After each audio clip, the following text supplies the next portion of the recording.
Hi there everyone, Grada Robertson here. I'm the co-founder and CEO of the Purple House Wellness Center in Fort, and I'm also an author. I love writing, and I probably spend between 20 and 40 hours a week writing stories, writing posts, doing research. Um, in 2018 I published this book, You're the Miracle, How Being Hit by a Truck Saved My Life. And this is a real story because I was hit by a truck in 2006 and left with catastrophic injuries on the road. I was a pedestrian and a potato truck came along and collected me in the back, and I was left with so many injuries, a huge list. I'm not even going to mention all those injuries. And when I was carted off into the ambulance, I made a promise to myself that if I survived, which was like the chances are very, very slim, like probably 0.1% or something, that I would survive. If I would survive, I would write a book about it. So I kept that promise to myself, but it took me 12 years. So I didn't start writing the book till 10 years later, and then it took about 2 years for me to publish the book. So that is You're the Miracle, How Being Hit by a Truck Saved My Life. And that finished with the whole story of my recovery and how I eventually started to walk again. When I mean eventually, I started to walk actually 3 months after the accident, when initially the prognosis wasn't good at all. The doctors didn't know that if I would ever walk again, and I was paralyzed with, I needed a catheter and a colostomy bag and so on, like all the things that paralyzed people need, because I had spinal injuries. And so within 3 months I was back on my pins, and that was the end of the first book. And so I wrote my story to inspire people, to inspire all of you to remember, to remind you that you are much bigger and greater and more powerful than you think you are, and to believe in yourself, right? So that was the subject of that book. So last year I wrote another book, and that's this one, which just come back from the editor. And then this year I took all of October off, so I haven't been seeing many clients in October, and I finished writing my third book. So I'm very, very excited to show you. I have 2 more books, and this is what books look like before they actually look like a proper book. So I'll just show you. This is like my second book, and it's going to have to look like something like this, right? And my third book as well. So the second book is just come back from the editor. We're really, really happy about it. I just have to change the final chapter. And so it's like, it's an emotional sandwich. It's 3 books. So the second book actually goes into a very, very dark period of my life that not many people know about, because like we all do, like we show our best self to the world and we don't show to others what goes on under the... Yeah, Kylie, I've really enjoyed it. Actually, my second book, I didn't enjoy writing it so much because I really had to strip back a lot of layers, and you know, the only way forward was to be really, really honest about it, because I always want to learn from my history, want to learn as much as possible so that I don't attract the same type of situation in my life, and also so I can share it with other people, and I'm sure many people can relate to that story.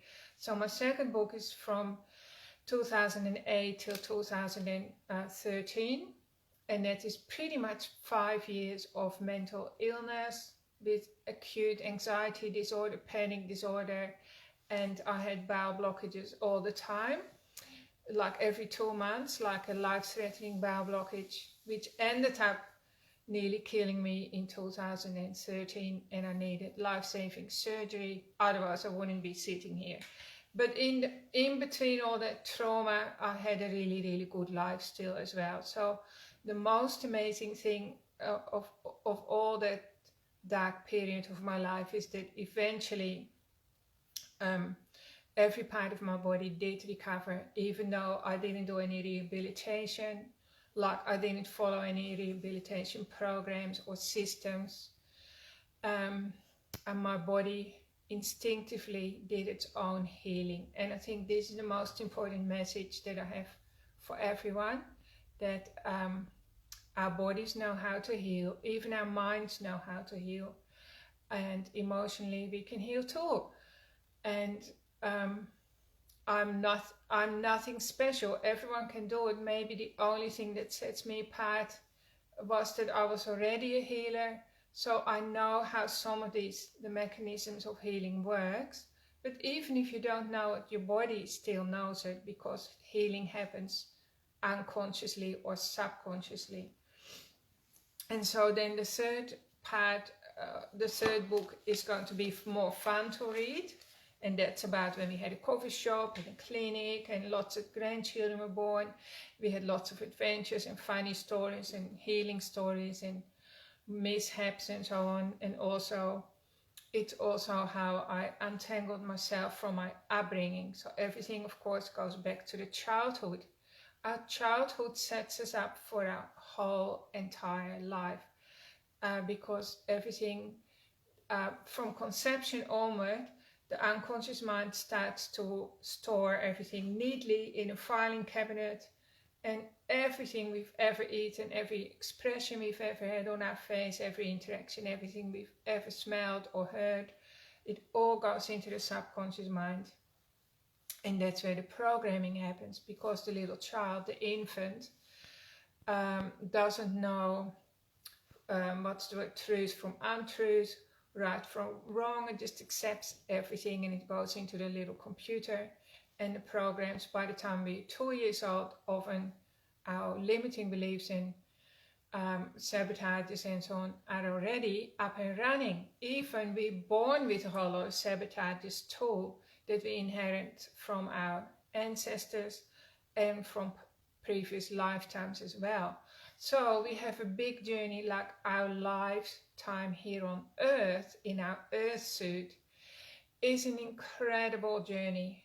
And that's why I love humans, because you could say the odds stacked against us, right? If you look at it from this angle, like there's so much trauma, so much goes wrong. In the first few years, we pretty much destroyed when it comes to having a good and easy life. And then we have to uncover all that again and find how to do things the right way, how to love yourself, how to live in your body, how to be home in your body, and so on.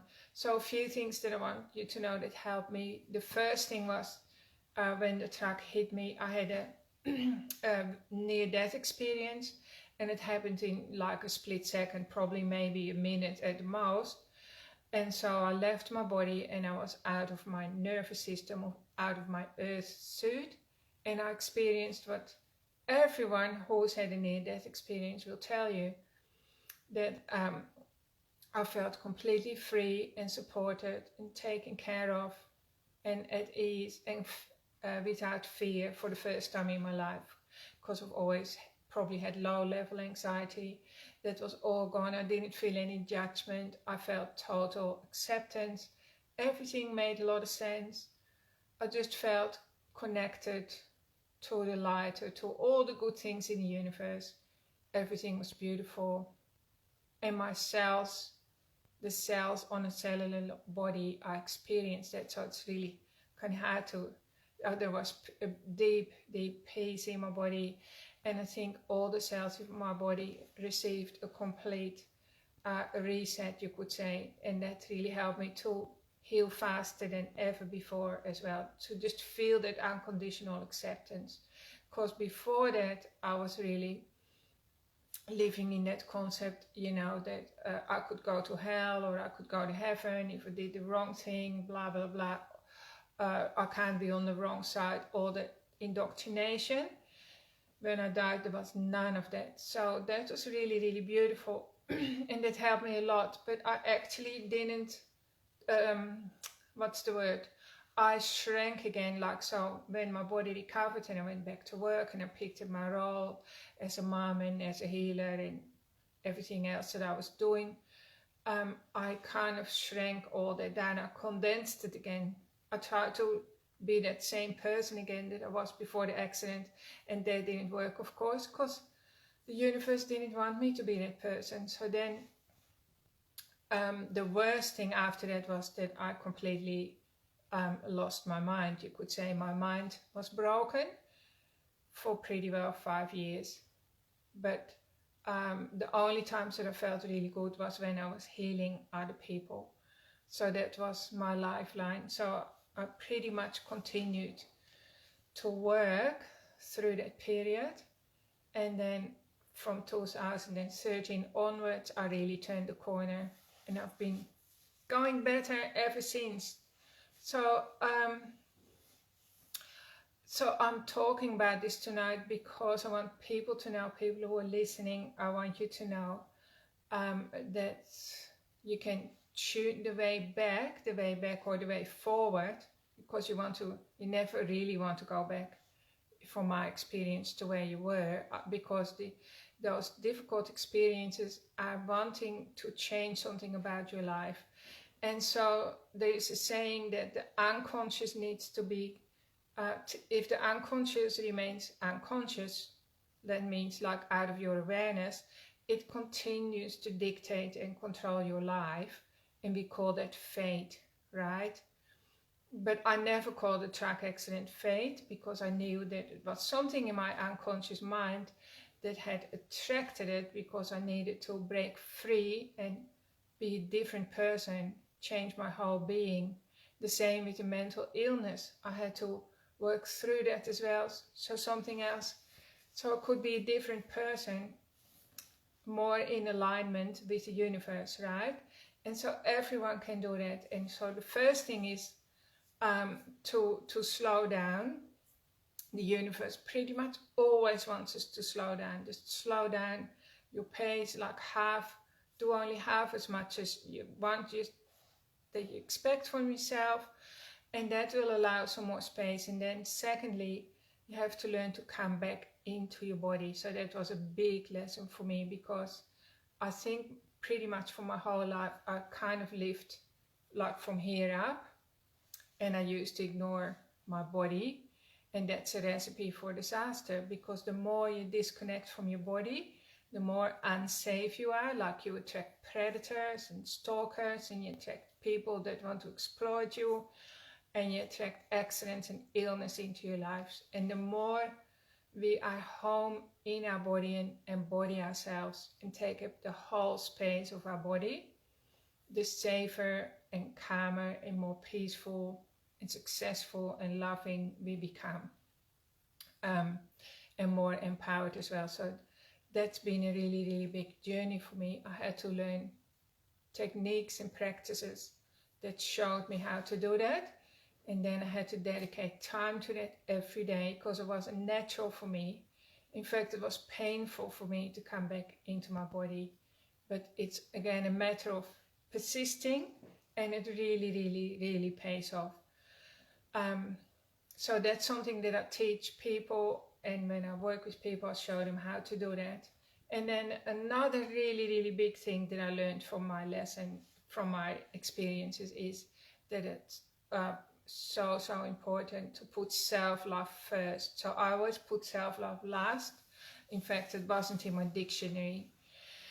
And so I used to believe that I loved myself by showing, the way I showed it was by putting myself last. That sounds really convoluted, doesn't it? But some of you can probably relate to that. I thought that was self-love, right?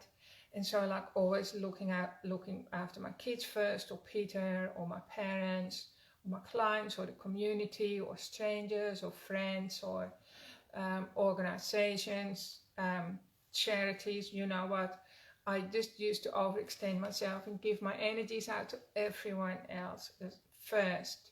And I actually didn't realize that kind of can turn into a toxic relationship. So I had to learn to turn everything on its head and become really honest with myself, and to start to love myself, which was another really, really painful process.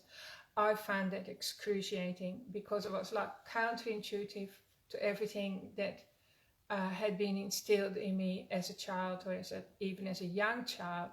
And so sometimes I still struggle with that, but at least I know the journey. Like, so it's one thing to know that you're in pain, and it's another thing to know, well, I'm in pain, but at least I know I'm on track, right? I know where the path is heading. So for years I actually lived in a very confused space for many years, but eventually confusion is good. They say confusion is the step before clarity, right? And we all want clarity and purpose. Our purpose is actually simply to love yourself and to have joy and happiness in the life that you have, to have joy in your soul, to have happiness in your body, and to feel good in your body. And so I've seen my story, of course, mirrored back to me in all my clients, or many of my clients, because I'm not the only one. It's just perhaps that my circumstances have been more extreme. Like, not everyone gets run over by a truck, not everyone dies from bowel blockages, 4 times a year for 5 years. Not everyone has a broken mind, not everyone has 6 kids, not everyone has a lot of businesses and all the rest. So, but I think this happened for me so that I can relate to everyone who comes to me on a very deep level. And again, it's obviously something that I signed up for before I came here in the body. So yeah, so that's another thing that I just want to share as well, that most people live in fear of dying. And there is also a saying that if you are you living in resistance to death, or are you embracing life, right? But actually, if you live in resistance to death, you're also living in resistance to life. And so if I can help you to not to stop resisting death, just start thinking of death as the best Christmas that's ever going to happen to you, because you'll be united with your loved ones. You feel whole, you feel complete, you feel accepted, you feel unconditionally loved and taken care of and nurtured. Everything makes sense. You value yourself. Like, you step out of your nervous system, and all our issues are stuck in our nervous system. So just imagine your best meditation, or your happiest moment that you've ever had in your life, where you felt completely and utterly thrilled or loved, and you multiplied it by 1,000,000 times. That's how it feels when you die.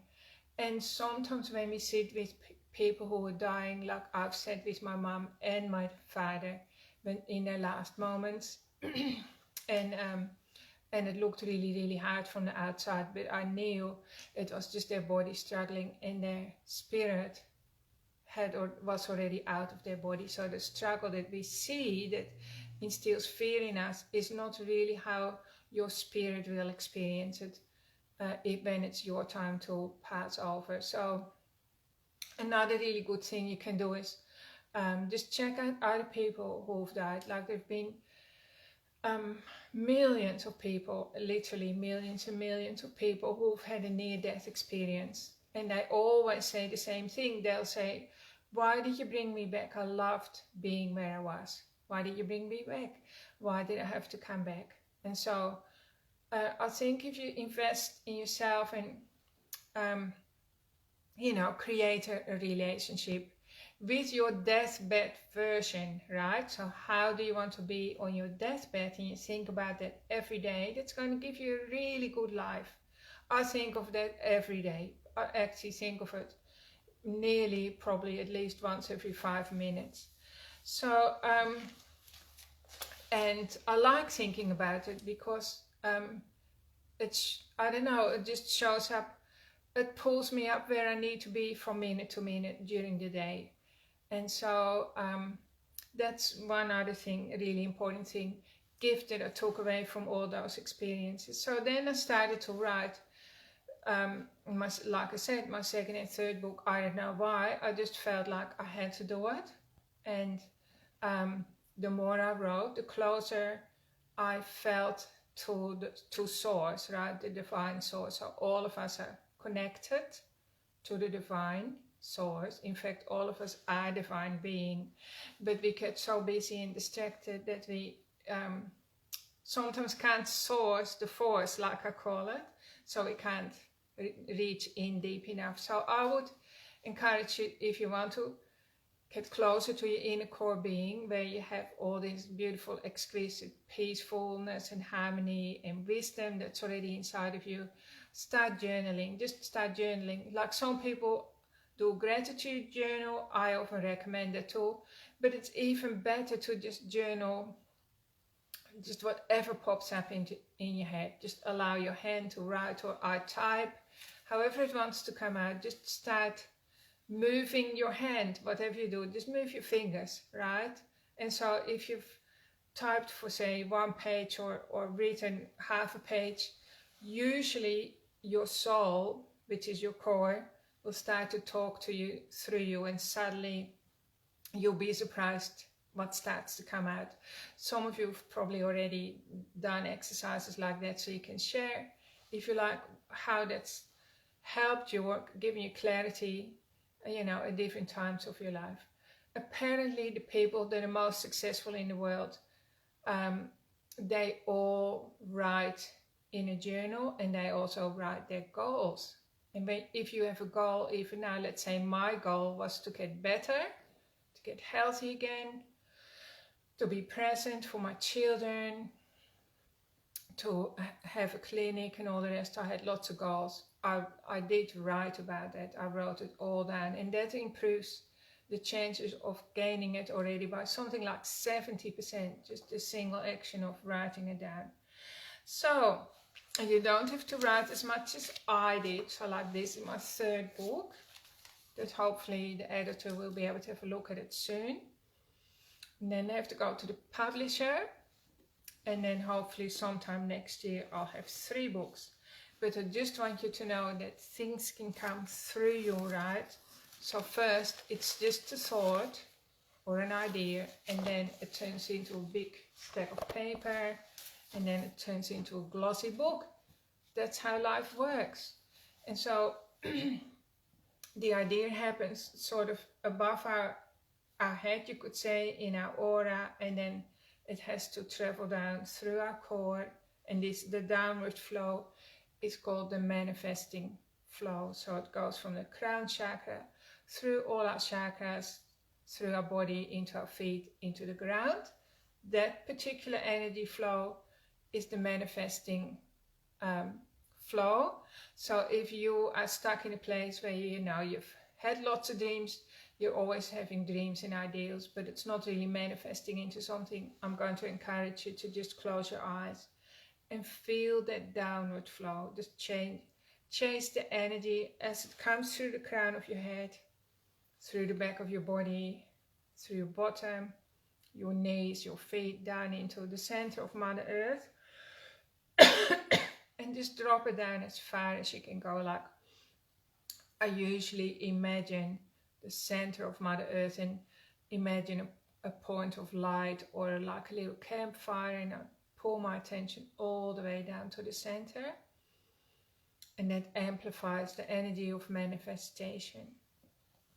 So if there's anything you want to manifest in your life, just put it in your mind and let it drop down, okay? So that works really, really well for me. So tonight I thought I'll just share a little bit what's been happening in my life, and just remember that confusion is necessary. Like, something old needs to crumble, and this is what we see in society all around. Like, there is a lot of confusion. People don't know what to believe, and that's okay, right?